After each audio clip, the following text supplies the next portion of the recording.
సుదీర్ఘ మన్నిక NBC bearing సమర్పించు హెడ్లైన్స్. ప్రజాభవన్ కు బాంబు బెదిరింపు, కాసేపట్లో పేలిపోతుందంటూ ఫోన్, బాంబ్ స్క్వాడ్ తనిఖీలు. చంద్రబాబుకు అనుకూలంగా ఈసీ, వ్యవస్థలను మేనేజ్ చేయడానికే బీజేపీతో పొత్తు, వారం తర్వాత పీడ విరగడవుతుందన్న సజ్జల.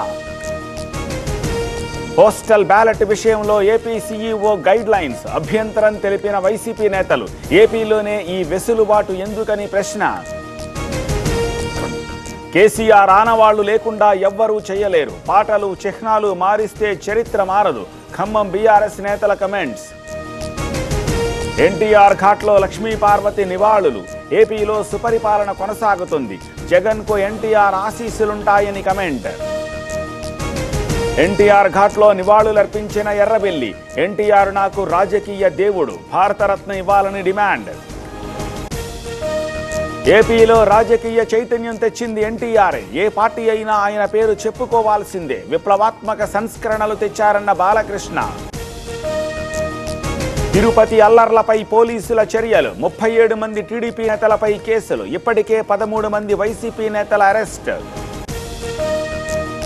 పల్నాడులో ఏపీ సీఈఓ డీజీపీ పర్యటన, నరసరావుపేటలో అధికారులతో భేటీ, కౌంటింగ్ సహా పలు అంశాలపై దిశానిర్దేశం. హైకోర్టులో ఎమ్మెల్యే పిన్నెల్లికి ఊరట, 3 కేసుల్లో మధ్యంతర బెయిల్, కౌంటింగ్ వరకు చర్యలు వద్దని ఆదేశం. ఆదిలాబాద్లో ఉద్రిక్తత, పత్తి విత్తనాల కోసం తరలివచ్చిన రైతులు, స్టాక్ లేదనడంతో పోలీసులతో వాగ్వాదం. దుబ్బాకలో రైతుల కష్టాలు, జీలుగు విత్తనాల కోసం క్యూ, సరిపడా విత్తనాలు లేవని ఆందోళన. హైదరాబాద్ తెలంగాణలో ఆర్టీఏ ఆఫీసులపై ఏసీబీ దాడులు, హైదరాబాద్ బండ్లగూడలో సోదాలు, నల్లగొండ ఆర్టీఏ కార్యాలయంలోనూ తనిఖీలు.